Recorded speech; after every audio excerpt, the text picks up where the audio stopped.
না, আমি এটা আমার নজরে এসেছে, সোশ্যাল মিডিয়াতে দেখেছি, বাট পত্রিকা আসলে কোন উৎস থেকে এটা বলা হয়েছে এটা কিন্তু আসলে পরিষ্কার করে নাই আসলে। আর এই ধরনের কোনো সিদ্ধান্ত আসলে এখনো হয় নাই। হ্যাঁ, এবং এটা এরকম যদি হয় সেটা আমরা নিজেরাই এটা বলবো, এবং রাজনৈতিক দলে অংশগ্রহণ করার মতো পরিস্থিতি হইলে আমরা সেটা সরকার ছাড়া সিদ্ধান্ত নিলে আমরা এটা আনুষ্ঠানিকভাবে বলবো। সেরকম কোনো সিদ্ধান্ত এখন পর্যন্ত আমার জায়গা থেকে বা আসিফের জায়গা থেকে আমি যতটুকু জানি যে এরকম হয়নি। রাজনৈতিক দল না, এখনো আমরা এটা ভাবিনি। আমরা তো সরকারের কার্যক্রমই করতেছি। তো এই আলাপটা আসছিল যখন আসলে রাজনৈতিক দল থেকে বলা হচ্ছিল যে সরকারের থেকে রাজনৈতিক দলে অংশগ্রহণ, তখন আমি বলেছিলাম যে কথার প্রেক্ষিতে যে নতুন রাজনৈতিক দল হোক বা অন্য কোনো রাজনৈতিক দল হলো, আমরা সরকারে থাকা অবস্থায় সেটার সাথে সংশ্লিষ্ট হব না। এখন পর্যন্ত আমাদের এরকম কোনো সিদ্ধান্ত বা পরিকল্পনা আসলে হয়নি। যে বিষয়টা জানার ছিল যে নিউজটা আপনি বস্তুনিষ্ঠ সংবাদের কথা বলেছেন, গণমাধ্যমের স্বাধীনতার কথা বলেছেন একটু আগে।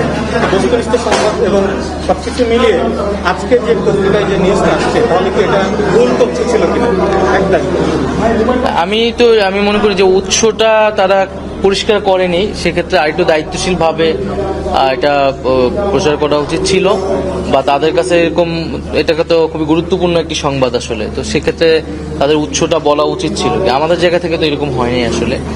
এখন সেক্ষেত্রে আমরা আরো বলবো যে এই ধরনের সংবাদ প্রচারের ক্ষেত্রে অবশ্যই আরেকটু দায়িত্বশীল ভূমিকা পালন করলে আমাদের সবার জন্য ভালো হয়।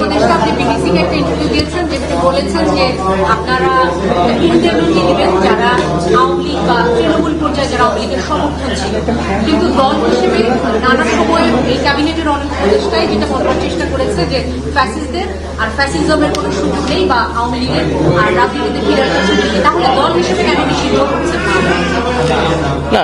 এই বিষয়ে সরকার এখনো সিদ্ধান্তে পৌঁছায় নাই, যেহেতু বিচার কার্যক্রম চলমান আছে, ট্রাইব্যুনাল। আমরা বিচার কার্যক্রমটা আগে দেখতে চাই, আদালত কি বলে বা বিচার কার্যক্রমে কতটুকু আগায়।